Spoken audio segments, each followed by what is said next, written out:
السلام علیکم ورحمۃ اللہ وبرکاتہ۔ الصلاۃ والسلام علیکہ یا سیدی یا رسول اللہ، الصلاۃ والسلام علیکہ یا سیدی یا حبیب اللہ، الصلاۃ والسلام علیکہ یا خاتم النبین۔ ناظرین، آپ سب کیسے ہیں؟ امید ہے اللہ سبحانہ تعالیٰ سے آپ سب لوگ خیریت سے ہوں گے اور اللہ سبحانہ تعالیٰ کی دی گئی تمام نعمتوں کا شکر ادا کرتے ہوں گے۔ اور اللہ سبحانہ تعالیٰ کی دی گئی نعمتوں کا شکر ادا کرنے کے لیے سب سے اچھا طریقہ سجدہ ہے، اور سجدہ کرنے کے لیے رسول اللہ صلی اللہ علیہ وسلم نے ہمیں جو طریقہ بتلایا ہے وہ نماز ہے۔ نماز کو ہر حال میں شامل حال رکھیں،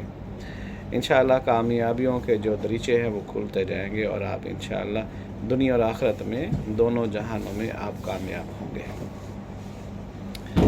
ناظرین، ابھی ایک میرے دوست نے مجھے کہا کہ جناب آپ نون لیگ کو چھوڑ دیں اور جناب پی ٹی آئی کی طرف توجہ کریں، تو میں نے ان سے کہا کہ نون لیگ سے محبت ہو نہ ہو، لیکن عمران خان سے نفرت ہے۔ اس کی وجہ وہ نئی نسل کو بدتمیز بنا رہا ہے، اور بدتمیزی کی مثالیں قائم ہو رہی ہیں۔ قاضی فائز عیسیٰ جو ریٹائر چیف جسٹس پاکستان کے سپریم کورٹ کے، وہ اپنی فیملی کے ساتھ، اپنے دوستوں کے ساتھ وہ لندن میں گئے تھے۔ وہاں پر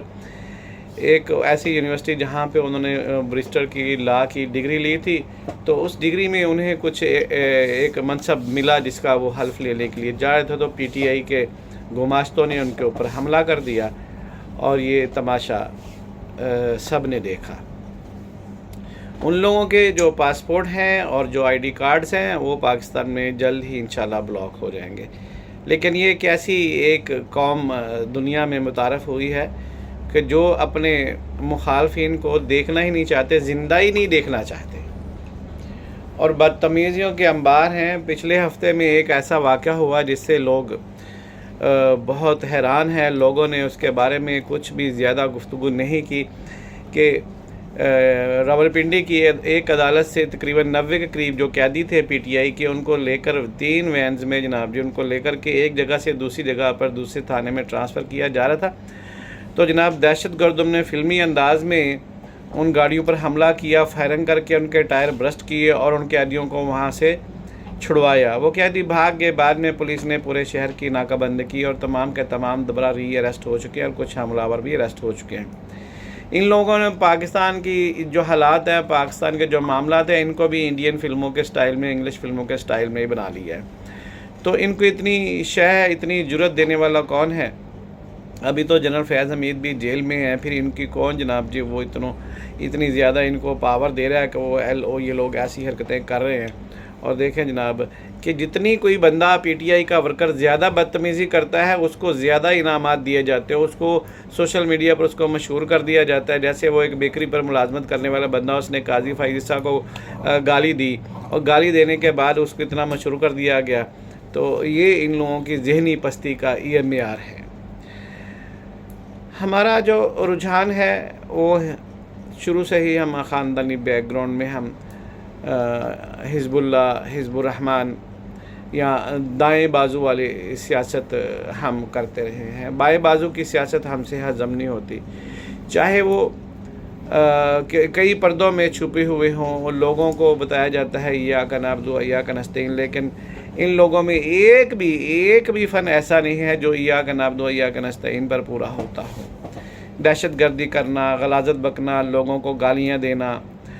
لوگوں کی ٹرولنگ کرنا، اور وہ لوگ جناب 35 اکاؤنٹ بنا کر یورپ میں بیٹھے ہوئے ہیں۔ آج فواد چودھری صاحب نے بھی یہ سٹیٹمنٹ دی ہے جو عام سوشل میڈیا پر سر عام چل رہی ہے، اور ان کی سٹیٹمنٹ میں یہی ہے کہ یورپ میں بیٹھے، امریکہ میں بیٹھے ہوئے جو ان کے جو ٹرولرز ہیں وہ 30-35 اکاؤنٹ ایٹ اے ٹائم چلا رہے ہوتے ہیں، اور وہ جناب غلاظت وہ بکتے ہیں، بدتمیزی وہ کرتے ہیں، اور اس کا جو ہرجانہ ہے، اس کی جو سزا ہے، جو پاکستان میں بیٹھے ہوئے لوگ ہیں پھر ان کو اٹھانا پڑتا ہے۔ تو یہ لوگ پاکستان سے پیار نہیں کرتے۔ آج عمران خان ہے، کل عمران خان نہیں ہوگا، لیکن پھر یہ ایسی کسی شخصیت کو اٹھا کر اوپر لے کر آئیں گے، اور اس کے ذریعے منفی کردار ادا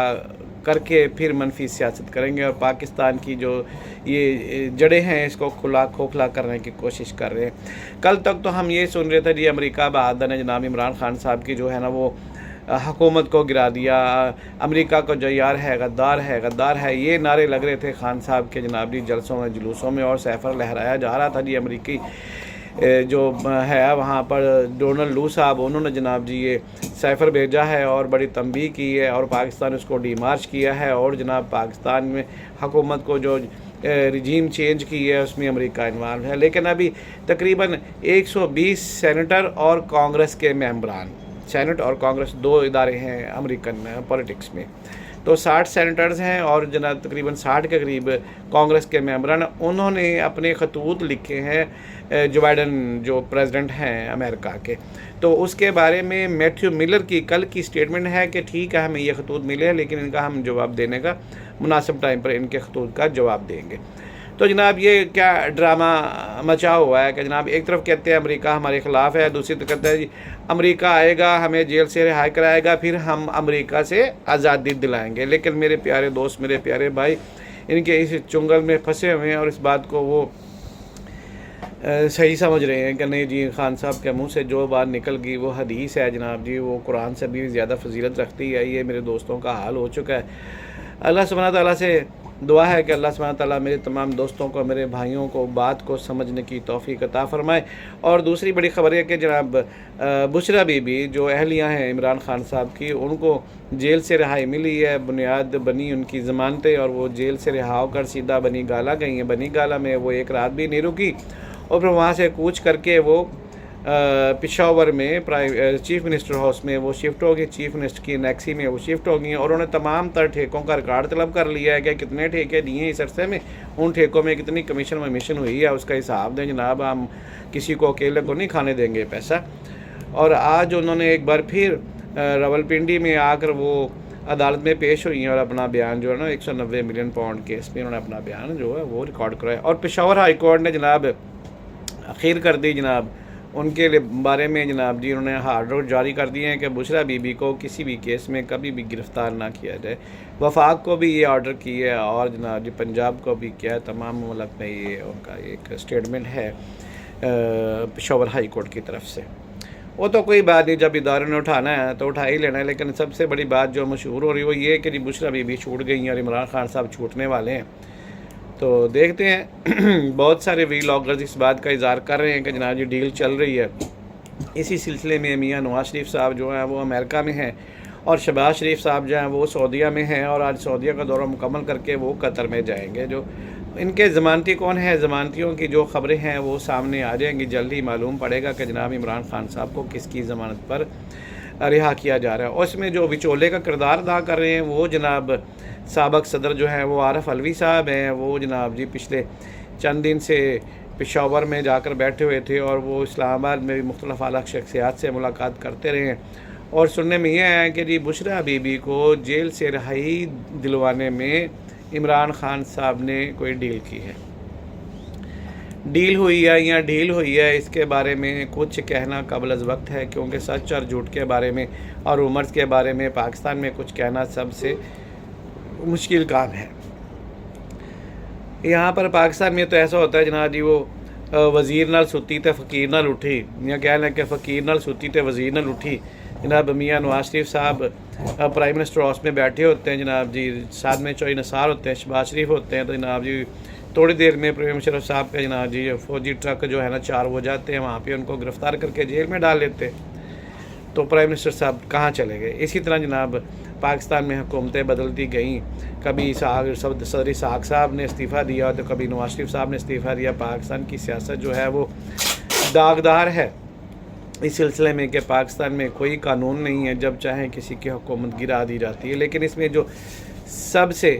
جو گندا کردار ادا کیا ہے وہ جناب پی ٹی آئی والوں کے جناب جی جو پرانے ابو جان ہیں جن کو کہتے ہیں جناب جی قمر جاوید باجوہ صاحب، وہ چیف آف آرمی اسٹاف تھے. عمران خان صاحب کہتے ہیں کہ یہ قوم کے باپ ہیں. تو پاکستان کی سیاست کو، پاکستان کی سالمیت کو، پاکستان کے اقتصاد کو، پاکستان کی پولیٹکس کو، پاکستان کے حالات کو، پاکستان کے امن کو سب سے زیادہ جو نقصان پہنچایا وہ جناب قمر جاوید باجوہ صاحب نے پہنچایا کہ انہوں نے 2 وزیر اعظم نے جناب نواز شریف صاحب کی چلتی حکومت کو انہوں نے جناب جی ڈیریل کیا. نواز شریف صاحب کو جناب جی انہوں نے وزیر اعظم کے عہدے سے ہٹا کر تو پھر ان کو جیل کا وزیر اعظم بنایا. اس طرح جناب پھر انہوں نے عمران خان کی چلتی حکومت کو ڈیریل کر کے عمران خان کو جیل کی زینت بنایا. تو اس سے بڑی خدمت اور کیا کر سکتے تھے، اور کچھ اس کے جناب جی قابل ہوتا تو شاید وہ بھی بیچارہ کر دیتا، لیکن اس کی اتنی ٹرولنگ نہیں ہوئی، سوائے کہ ایک بار وہ روم میں اٹلی میں تھے، وہاں پہ تھوڑا سا ان کو جناب جی ایک جگہ پر تھوڑی پرابلم ہوئی ہے، باقی وہ جناب بیلجیم میں جا کے بیٹھے ہوئے، بیلجیم میں شاید پی ٹی آئی کے جو گماشتے ہیں وہ کم ہیں، اور وہ ان کی جناب جی انسلٹنگ کے جناب موقع نہیں مل رہے۔ تو ابھی جناب جو چین رجیم کی ہے جناب بسم اللہ کی تھی جنرل شجاع پاشا صاحب نے، اور اس کے بعد ظہیر الاسلام عباسی صاحب نے، اور پھر کو دوام پر پہنچایا جناب جنرل فیاض حمید صاحب کو۔ تو جنرل فیاض حمید صاحب کا جو جناب کورٹ مارشل ہوا ہے اس کی کچھ خبر ابھی تک عوام میں نہیں آئی، حالانکہ جنرل فیاض حمید کا جو ڈائریکٹ تعلق ہے وہ آرمی سے تھا، لیکن وہ ریٹائر ہو چکے تھے، اور انہوں نے ملک کے خلاف جتنی سازشیں کی عمران خان کے لیے، وہ تو سینٹ میں جناب جی 15 سے 20 ووٹ کم ہوتے تھے، ہاں جی، تو وہ تمام لوگوں کو ڈرو کر عمران خان صاحب کے حق میں جناب جی ان کا ووٹ دلواتے تھے۔ صادق سنجرانی صاحب 15 سے 20 ووٹ کم تھے، ہاں جی، اور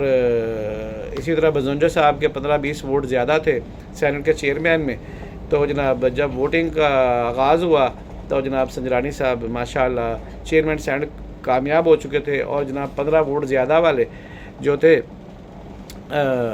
وہ جناب ہار چکے تھے۔ تو یہ پاکستان کی سیاست ہے، اس سیاست میں اس ووٹنگ میں جو خدمت کی تھی وہ جنرل فیاض حمید صاحب عمران خان صاحب کی خواہشوں کا احترام کیا گیا تھا۔ تو ابھی بھی شاید 2-4 ووٹ ادھر ادھر کر کے 26ویں ترمیم ہوئی ہے، تو ابھی لوگ جی بہت پیر رہے ہیں، رو رہے ہیں، چلا رہے ہیں، گریبان پھاڑ رہے ہیں، اپنے سروں میں مٹی ڈال رہے ہیں پی ٹی آئی کے لوگ جناب جی یہ کون سا قانون پاس ہو گیا۔ وہ پرانے قانون کو چھوڑو جناب جی، آج تو فضل الرحمان صاحب نے کہا کہ اگر میں اس ترمیم میں شامل نہ ہوتا تو جناب اسٹیبلشمنٹ جو تھی وہ 11 ایم این ایز کو خرید چکی تھی، اپنے ساتھ نتھی کر چکی تھی، اگر ہم ووٹ نہ بھی دیتے تو یہ ترمیم جو ہے وہ کامیاب ہو جانی تھی، لیکن اس بات کو چھوڑیں، ابھی نیا کٹا کھل رہا ہے۔ ابھی 26ویں آئینی ترمیم کے بعد 27ویں آئینی ترمیم ہے جناب جی، وہ لانچ کی جا رہی ہے۔ 27ویں آئینی ترمیم وہ جو اتنی خطرناک بقول جناب عمر ایوب صاحب، بطور جناب گوہر خان صاحب، اور بطور جناب سلمان اکرم نڈا صاحب کی جی 27ویں آئینی ترمیم ہے، اس میں جناب جی عمران خان صاحب کو جناب جی ان کی گردن کو جناب 2.5 فٹ لمبا کرنے کی جو ہے نا وہ سازش ہو جائے گی، اس میں فوجی عدالتوں کو جناب جی قانونی اختیار مل جائے گا، اور اگر عمران خان صاحب کے کیس فوجی عدالتوں میں چلتے ہیں تو پھر فوجی عدالتوں کی خبر بھائی جان پھر باہر میڈیا پر نہیں آتی، میڈیا پر تو سپریم کورٹ میں جو خبریں ہوتی ہیں، ہائی کورٹ خبریں ہوتی ہیں وہی آتی ہیں۔ اللہ سبحانہ تعالیٰ پاکستان کی حفاظت فرمائے، پاکستان سلامت رہے گا تا قیامت رہے گا۔ پاکستان زندہ باد، پاکستان زندہ باد، اسلام زندہ باد۔